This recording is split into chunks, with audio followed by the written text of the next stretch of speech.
Hi friends, అందరూ బాగున్నారు కదా? నేను బాగున్నాను. ఇవాళ రెసిపీ వచ్చి పెరుగు చారు పెట్టుకుంటున్నాను ఫ్రెండ్స్. అవి ఎట్లా తయారు చేయాలంటే, ఇదిగోండి పెరుగు ఇంత చక్కగా ఉంటే కొంచెం వాటర్ పోసుకుని లూజ్ చేసుకోండి. కొంచెం వాటర్ ఎక్కువ పోసుకోకూడదు, కొంచెం వాటర్ కలుపుకోవాలి. కలుపుకున్న తర్వాత దీంట్లోకి నేను చిన్నగా ఉల్లిపాయ ముక్కలు, పచ్చిమిరపకాయ ముక్కలు కోసి పెట్టుకున్నాను.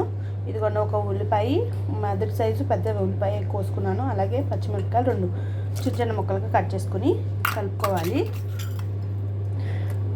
దీంట్లోకి కొంచెం పసుపు, అలాగే కొంచెం ఉప్పు, టేస్టీ సరిపడంత ఉప్పు, అలాగే టేస్టీ సరిపడంత కారం వేసుకోవాలి. ఎక్కువ వేసుకోవసరం లేదు ఫ్రెండ్స్. కారం అయితే చాలా కొద్దిగా వేసుకుంటాము. ఇదిగోండి చాలా కొద్దిగా వేసుకున్నాను, చూసారా? ఇవన్నీ ఒకసారి కలుపుకొని తాలింపు వేసుకోవాలి ఫ్రెండ్స్. ఎంతో సింపుల్ ఫ్రెండ్స్. మజ్జిగ చారు అయితే చాలా చిక్కగా ఉంది కాబట్టి ఇంకొంచెం వాటర్ కలుపుకోవచ్చు మనం.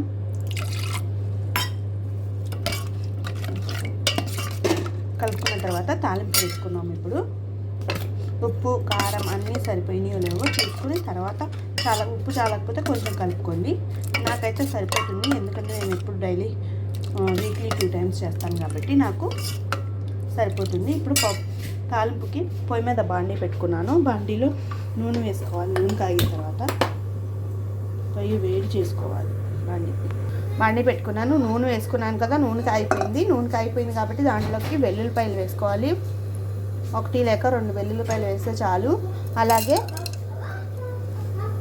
తాలింపు దినుసులు, కొంచెం జీలకర్ర,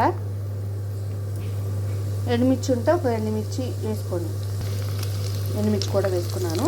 ఇలా వేసుకోండి ఫ్రెండ్స్. తాలింపు వేసుకోండి. కరివేపాకు ఉంటే కరివేపాకు వేసుకోవచ్చు. ఇలా తాలింపు వేయగానే మనం ఇందాక కలుపుకున్నాం కదా పెరుగుని, పొయ్యి మీద ఉంచుకొని వేసుకోకూడదు ఫ్రెండ్స్. ఇది పొయ్యి మీద నుంచి దింపేసుకున్నాము బాండీని.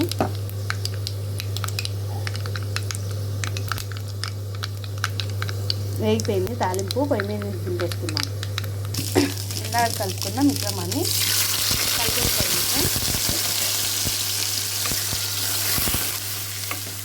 చూసారా ఎంత తొందరగా అయిపోయిందో పెరుగు చారు. ఇది అన్నంలో చాలా బాగుంటుంది ఫ్రెండ్స్. ఏమన్నా కూరగాయలు లేనప్పుడు ఇలా చేసుకుని వెంటనే 5 minutesలో అయిపోతుంది ఫ్రెండ్స్. బాగా ఆకలిగా ఉన్న వాళ్ళు ఫాస్ట్గా చేసుకోవాలనుకుంటే ఇలాగా 5 minutesలో అయిపోయేలాగా చేసుకోండి ఫ్రెండ్స్. ఈ వీడియో కానీ మీకు నచ్చినట్లయితే లైక్ చేసి, షేర్ చేసి, సబ్స్క్రైబ్ చేసుకోండి. Please subscribe. మన వీడియోస్ చాలా వస్తూ ఉంటుంటాయి. మీరు చూసి కామెంట్స్, లైక్స్, షేర్స్ చేయండి. వీటిని తీసి వేరొక దాంట్లో సర్వ్ చేసుకుంటే అయిపోతుంది. అంతే ఫ్రెండ్స్. ఉల్లిపాయ ముక్కలు కరకరలాడుతూ, పచ్చిమిరపకాయ ముక్కలు కరకరలాడుతూ ఉంటుంది. చాలా బాగుంటుంది ఫ్రెండ్స్. మీరు కూడా ఇంట్లో ఒకసారి ట్రై చేసి ఎలా ఉందో చెప్పండి.